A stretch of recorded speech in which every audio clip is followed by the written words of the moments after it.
Imagine hiking alone deep in the woods when you hear a twig snap behind you and your heart jumps. You freeze. Is it a bear? Is it a mountain lion? And you slowly turn around to see the beast that it is. It's just a squirrel. We love to assume the worst, don't we, when it comes to wildlife? But here's the truth, the animals you're most scared of, you're probably never going to see them. And the ones that you do care, they don't care about you. So let's break it all down so that you can hike with confidence instead of with fear. Hey y'all, I'm Jeffrey, and welcome to Trail Boss, a semi-helpful guide to conquering your backpacking fears. This 9-part series is tackling my audience's biggest fears that are keeping them from the trail. I pulled my audience of 250,000 plus adventurers and said, hey, if something's keeping you from backpacking and exploring the outdoors, what is it? And we have been counting down the list, and we are now on number 1. But before we dive in, if you have ever wondered what to actually do if you see a bear, grab that free ebook, Trail Boss, a semi-helpful guide to conquering your outdoor fears. It has practical, no BS advice on wildlife, how to deal with injuries, and tackling the real scenarios, the real scary or complicated scenarios that you're going to encounter on the trail, not all those outsized fears. So click the link. It's completely free. And if you'd rather just hike without constantly looking over your shoulder for beasts, you could just check out my group trips, also in the description. We handle the logistics so that you can just focus on having fun. We've got all kinds of trips. We've been to Patagonia in Argentina. We've been trekking through Nepal. We're going to Banff this fall. But now let's talk about the creatures that you're probably not actually going to see on the trail. Okay, let's start with bears because they have the worst PR of any animal on trail. First and foremost, I think it's important to delineate the pretty big difference between black bears and grizzly bears. Black bears are generally not aggressive. I don't want to be too cavalier and encourage you to be reckless or to not respect them. They're freaking bears.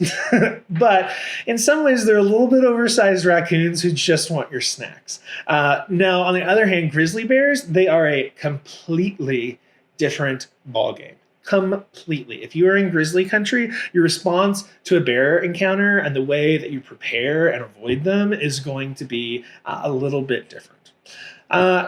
How common are bear attacks? My brain deals really well with facts. It's one thing that does a really good job at calming my fears. So, according to the North American Bear Center, you are 60,000 times more likely to be injured in a car accident than in a bear attack. That means it's more dangerous to drive to the grocery store than it is to go on a hike. At least in terms of the bear risk. Now, black bear attacks are extremely rare. They usually happen when people startle a bear or get too close to a mother and their cubs. Now, grizzlies, again, completely different. They are so much more dangerous. But encounters are still super uncommon unless you're hiking in grizzly territory, and then still uncommon, but obviously much more possible. So we're going to stay top level here. There's a lot. We can go really, really deep into bear safety, but here are some top tips for staying safe around bears. First and foremost is storing your food properly. And I haven't yet, but I'll make a video about the options for that, what my thoughts are on it, and what I typically use. I have a few different options depending on where I am and how long my trip is. You can use a bear canister, or you could hang your food, or there's also sacks. But it depends on so many factors: where you are, what types of bears are about, what the terrain is like. Do you have trees to hang a bear bag? There's just lots of considerations. Next, if you do encounter a bear making noise, talking, clapping, wearing a bear bell to avoid surprising a bear. If you've ever been hiking and seen someone with a jingle bell on them, that's what that's for. The idea being that the bear is going to hear you before you ever get close enough. And just like so many of these critters, unless the bear feels threatened, they want nothing to do with you. Now, if you do see a bear, don't run. Back away slowly. Speak calmly. But it depends. You're going to react differently to a black bear than you would to a grizzly bear. And I'll make other videos to get deep into that. But just to say that this is a legitimate fear, it is a fear that you should respect.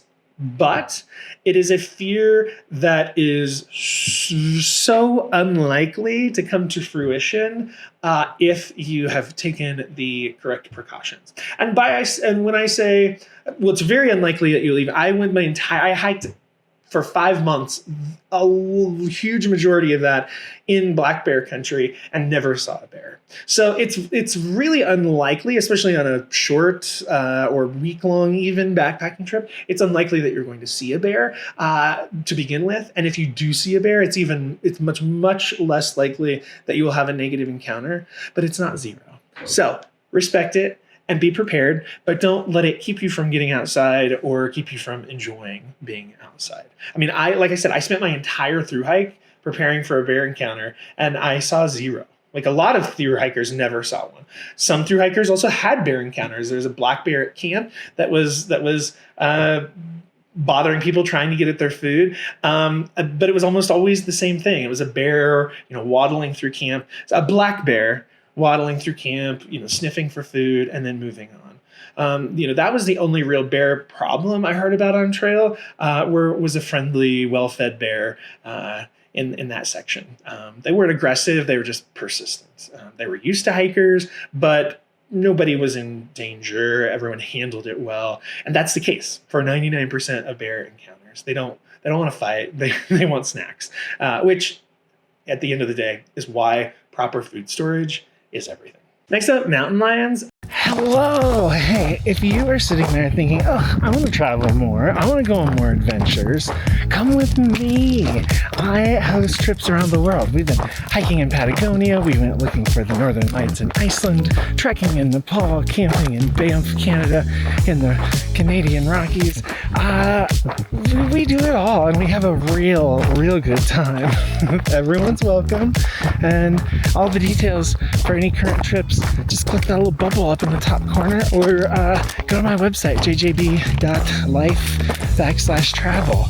And we almost always make at least one group cringy TikTok. So come hang out with us. We're a real good time.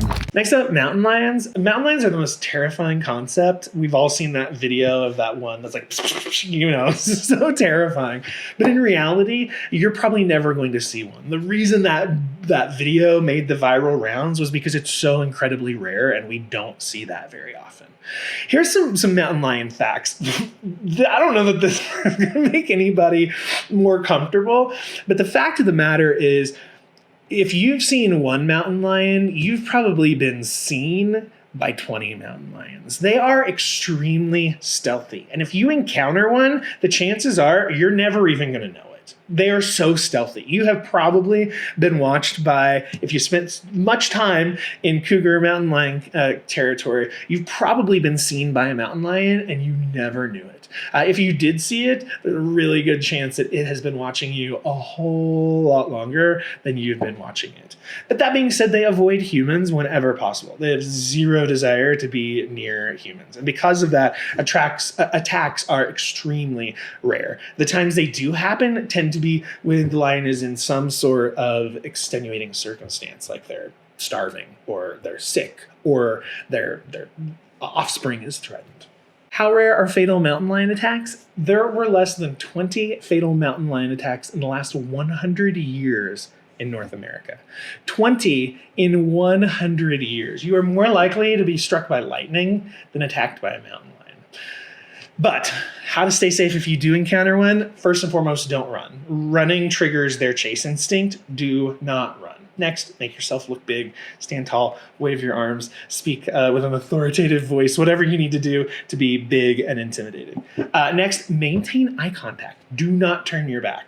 And then lastly, if they do attack, which is so incredibly unlikely, but if they do attack, fight back. Mountain lions have been deterred by really aggressive defense. So do that. The takeaway, if you ever see a mountain lion, number one, consider yourself lucky because most people never do. And two, enjoy it. It's probably going to be a non-event and a really great story and good memory. Okay, lastly, other large critters. You know, bears and mountain lions, they get all the attention, but there's other big animals out there that you could theoretically run into. So moose is a great example. They can be more dangerous than bears. In fact, I would say I'm guessing here, I'm pretty sure they are more dangerous than bears. They are territorial, and they can be super aggressive if they are provoked. I've only had one encounter and it was positive, but I will say, well, I was on a trail run in a very lush, grassy area, and I was running along, and a moose, probably 3 to 5 feet from the trail, stood up out of the grass. He had been laying down napping, and he stood up, and I could have touched him. He was right next to me. He was as startled as I was. He ran off. It was fine. It was a non-event. But the one thing that I remember was how big they are. You see them in photos and you don't see their size relative to other things. And until you are next to them, like, they are huge. They are huge. They are much bigger than I realized. And so I was kind of taken aback just because of that. And so I really didn't know how to react. Again, luckily he just ran away, so it was fine. But they are a lot bigger than I expected. They're very, very intimidating. And they can be very aggressive. So how to stay safe? First of all, give them space. And if a moose does charge you, run away and try to find cover. Apparently they have very bad eyesight. So doing something like getting behind a bush or getting in stuff apparently can kind of confuse them because they can't pick you out from your surroundings. My cousin told me that if a moose gets aggressive, that I should climb a tree, but I'm not going to be like spontaneously scaling trees anytime soon. But if that's you, I think that's an okay response as well. Okay, next, wolves. They never attack humans unless they're rabid. It doesn't happen. How to stay safe? Just admire them and tell them they're cute. Wild boars, I don't think we have those in the U.S. to my knowledge, but apparently they can be very aggressive if they're cornered. So just avoid them in general, and especially never get close to a mother and their piglets. I actually grew up on a pig farm, and domesticated pigs are the same way. They can be really, really aggressive when they're protecting their offspring. So here's the truth. If you follow really basic wildlife safety rules, your risk of a dangerous animal encounter is almost non-existent. You are much more likely to be injured by a domestic dog than by a wild animal on a hike. You are 100% more likely to be struck by lightning than attacked by a bear or a mountain lion. And with proper precautions, wildlife encounters are just fun and awe-inspiring and not dangerous. So respect them, but as much as possible, keep those fears in check. I spent months worrying about bears, and you know what I saw? Zero. Like, they're just, the animals I did see just didn't care. They couldn't have cared less about me. And the fears that I had before that were keeping me from truly like being comfortable enough to enjoy things, they were just stories I'd made up in my head. So if you're loving this series and you want more of my backpacking advice, check out the full Trail Boss playlist. The link is in the description below. And don't forget to grab the accompanying free ebook, Trail Boss, a semi-helpful guide to conquering your outdoor fears. And again, my group trips, I host group trips all over the world. And if you are wanting more adventure but new to this, come with us. We take care of everything and we have a darn good time. We've gone trekking in Nepal, backpacking in Patagonia. They're not always adventurous trips. We're going to Banff. It's a little bit of adventure, but it's a little bit more Nordic spa shopping. But come join us. Check it out. Link is in the description below. And don't forget to like, subscribe, all that good stuff. All right. I will see you in the next this is the final episode. We're done. We did it. All right. Well, these were my final thoughts. All right. If you have questions, DM me. Enjoy the series, and I'll see you next time. Happy trails. Want to watch another video? Click here. Want to learn more about my upcoming trips? Click here. Want to subscribe and like all my videos and turn those bell notifications on?